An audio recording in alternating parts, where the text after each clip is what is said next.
Taïwan célèbre sa fête nationale. À cette occasion, la présidente de l'île déclare qu'une guerre entre Taïwan et la Chine n'est absolument pas une option. Elon Musk fait une proposition, que Taïwan cède une partie de son contrôle à Pékin et devienne une région administrative spéciale de la Chine.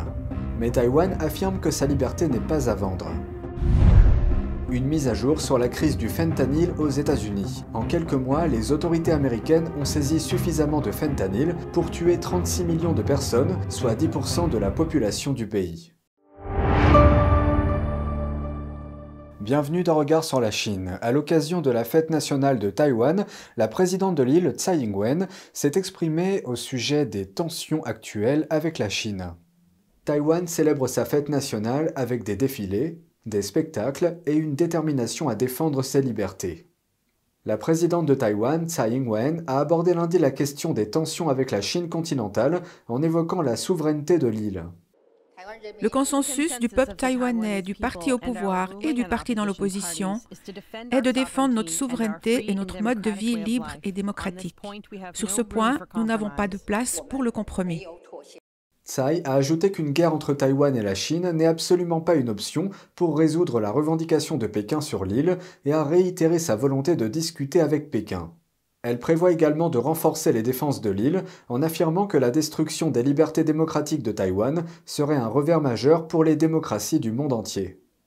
Nous utiliserons nos actions pour dire au monde que Taïwan assumera la responsabilité de l'autodéfense. Nous ne resterons pas les bras croisés en attendant que notre destin soit décidé.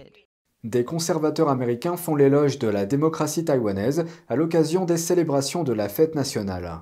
Le sénateur Ted Cruz a qualifié l'île de phare de la démocratie, ajoutant que sa prospérité et ses libertés sont une remontrance toujours présente face à la propagande et à la répression du Parti communiste chinois. Et le sénateur Marco Rubio a écrit que l'agression de Pékin rend d'autant plus important le soutien des États-Unis à la souveraineté de Taïwan. Pendant ce temps, en réponse au discours de Tsai, la porte-parole du ministère chinois des Affaires étrangères a déclaré « Taïwan n'est pas un État indépendant et n'a pas de soi-disant présidente ».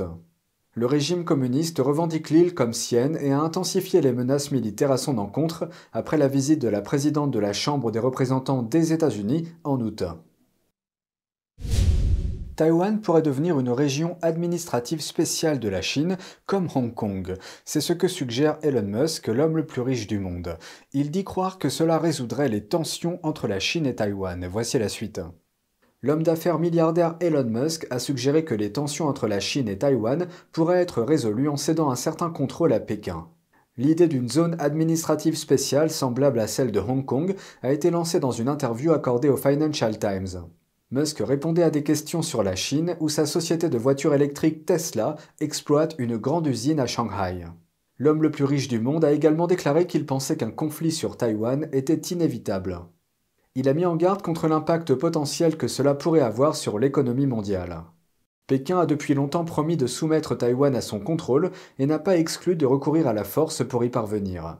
Le PCC considère actuellement l'île démocratiquement gouvernée comme l'une de ses provinces.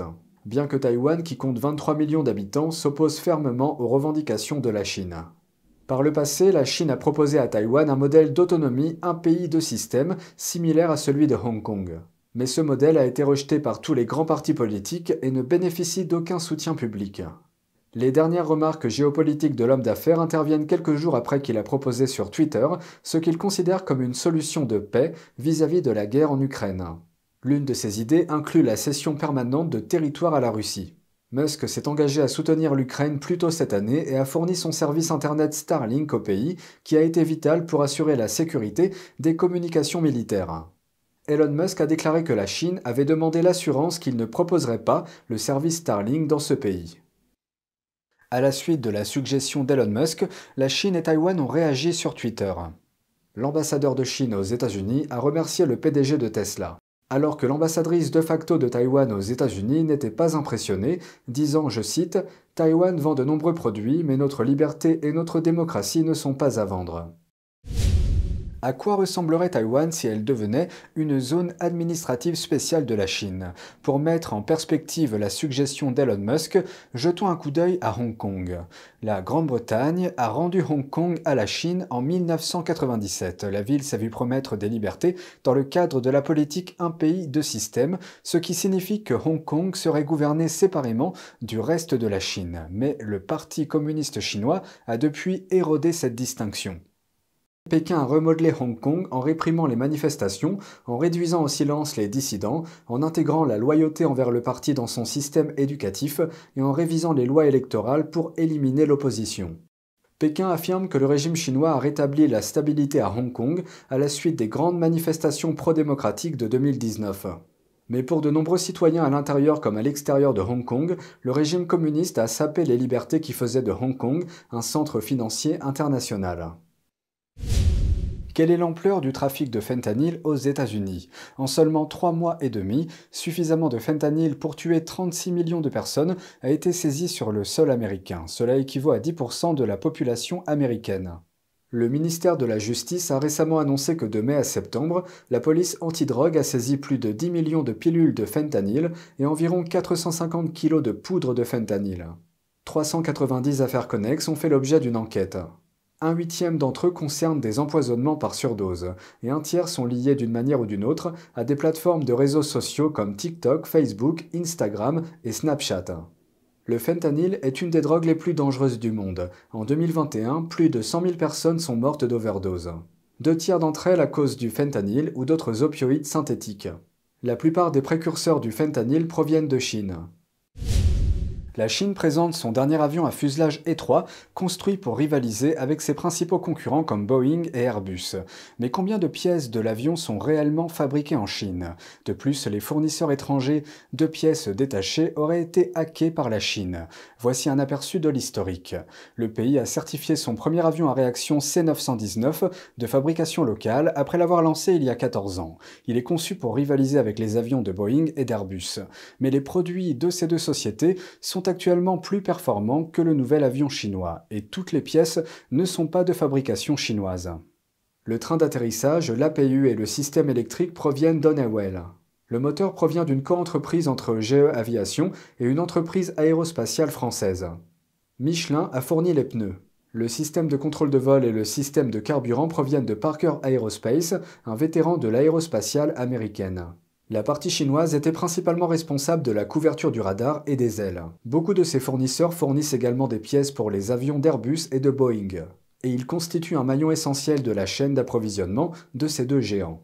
Qui plus est, la Chine s'en est prise aux fournisseurs étrangers pour leur technologie nécessaire à la construction de l'avion. C'est ce qui ressort d'un rapport de CrowdStrike, une société de sécurité informatique. Un moyen d'obtenir ces informations est le piratage. Pour ce faire, les pirates trouvent un moyen d'installer un logiciel malveillant sur mesure dans le réseau du fournisseur. Entre 2010 et 2015, des entreprises comme Ametek, Honeywell, GE et Safran ont été ciblées et infiltrées avec succès. Dans le cas de Safran, un travailleur de son bureau en Chine a installé un logiciel malveillant sur le réseau informatique de l'entreprise. C'est ce qui ressort d'un acte d'accusation déposé en Californie en 2018.